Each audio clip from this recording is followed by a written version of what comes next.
And around the same time today on Capitol Hill, a press conference calling for criminal investigation into sexual harassment allegations made against the president. Congresswomen Lois Frankel, Brenda Lawrence, and Jackie Speier had the Democratic Women's Working Group, and they were joined by other Democratic members at this press conference. It's 10 minutes.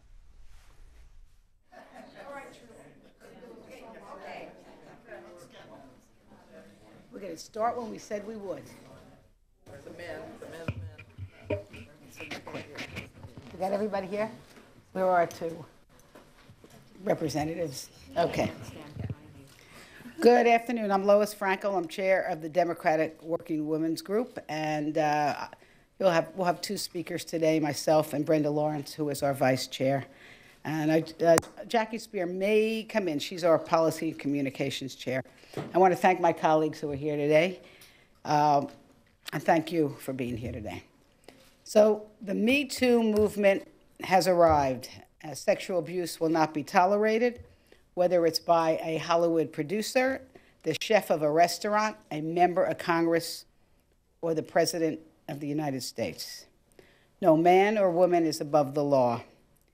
Me Too is saying loud and clear that accusations of sexual abuse should be taken seriously. Victims must be heard, perpetrators must be held accountable, and all parties should have an opportunity for a fair resolution.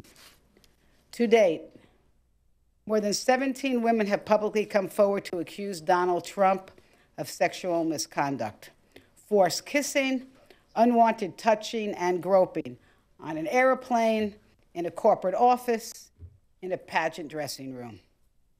The president tweets denials, and his press secretary comes out to say the matter has been litigated, which is why over 100 Democrats, and incidentally, this letter that I'm going to talk about was initially sent by 59, most overwhelming number of the women in our Democratic caucus, and the men have insisted that they join on. So I think we have over 100 members right now, and that number is rising.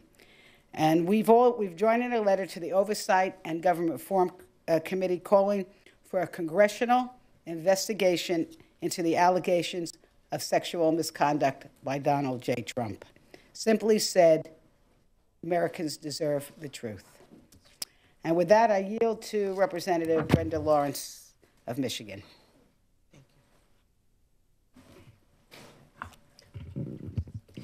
Good afternoon. We in Congress are facing a critical point in history. Many are calling it a watershed moment. For too long, accountability has not been the priority, and bad behavior has gone unchecked. For too long, we have accepted cop-outs like locker room talk. For too long, courageous voices has fallen upon deaf ears. And now that time is over. And I'm sorry, Mr. President, you do not live under a different set of rules.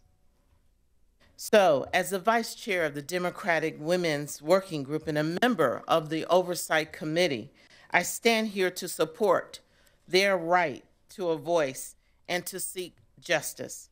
I stand here demanding accountability, a full investigation from Congress when the White House will not provide its own.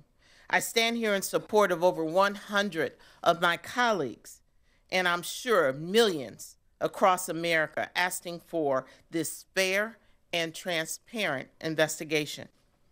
Elijah Cummings, ranking member of our Oversight Committee, has already gone out in a strong support of moving forward with this investigation.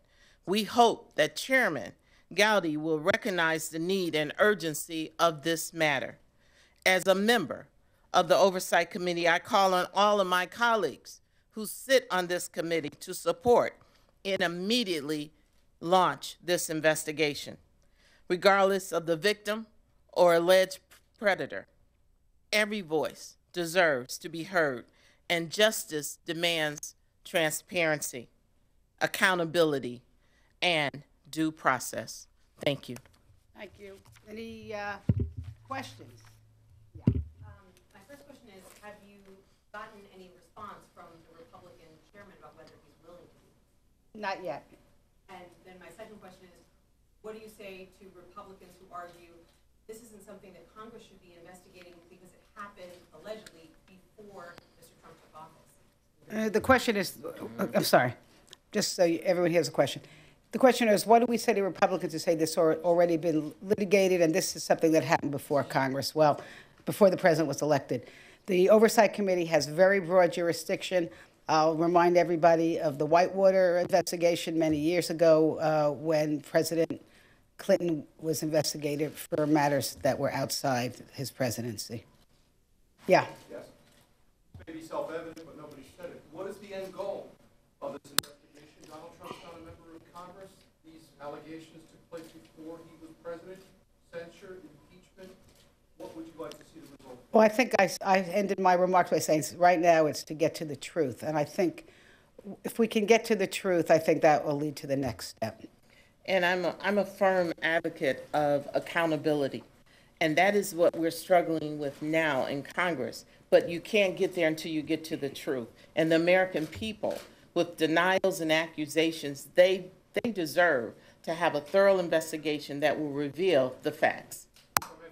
Sure. Would this be an impeachable offense? I think we have to see what we learn. I think certainly crimes, violations of the law can lead to that. And history has shown us that we impeached a president for inappropriate sexual behavior in the past. So I would say history answers that question. Yes. What do you think it says that President Trump won after these allegations were out there, and then now he's back and growing more now and then? Well, I think when you go back to the presidency, there were so many issues being litigated that may have overshadowed the allegations of the many women who accused him of sexual abuse. I think today, if you look at the mood of the country and the Me Too movement, the time is right to really get to the truth of the matter. And what do I say about Roy Moore and him? I don't know, maybe I say it takes one to know one. I think it's disgraceful that he would back him. Yes. If Democrats were in majority in the House in 2018, is this something that you guys all believe the Oversight Committee should be proceeding on? Yes. Did you all hear the question? Yeah, come on, come over. This is Jackie Speier. You know her. She's one of the mothers of the movement, also our Policy Communications Chair. Go ahead. Thank you. As you're all aware, House Rule 10 gives the Congress of the United States, and particularly the House of Representatives, the authority to investigate anything at any time. And it is under that House rule that we are calling on the Government Oversight Committee to do the investigation. But what took place this morning when the President tweeted about our colleague, Senator Kirsten Gillibrand, is grotesque. It took my breath away, and it represents the conduct of a person who is ill-equipped to be the President of the United States. Absolutely. Okay. We'll all say amen to that. Yes. Yeah, I wanted to know if you guys would be willing to apply the same standard members of your own party. You have a member living in your country right now. Would you be willing to call for an ethics investigation or anything? I think all of us I think we've all taken the position that we want a fair process here. Some of us have been working with the House Administration Committee to get a fair process. I think that's what we're all about. I think the Democratic Party has been very strong in saying that there should be an ethics investigation, and that you have seen actions from the Democratic Party that we're not running away from this. We are standing together and saying accountability goes all the way to the White House. I think we believe that sexual abuse, victims of sexual abuse, perpetrators, there's no specific race or religion or ethnicity or party. I think Republicans and Democrats, independents, are all equal opportunity offenders. Anybody else? If not, thank you very much. Thank you. Thank you. We had a lot. Thank you. Thank you guys. Thank you for being here. Thank you. You were great. I'm trying to be very.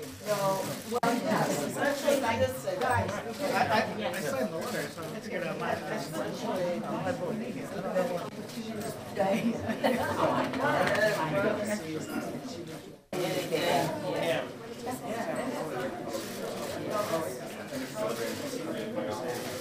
Thank you. Yeah.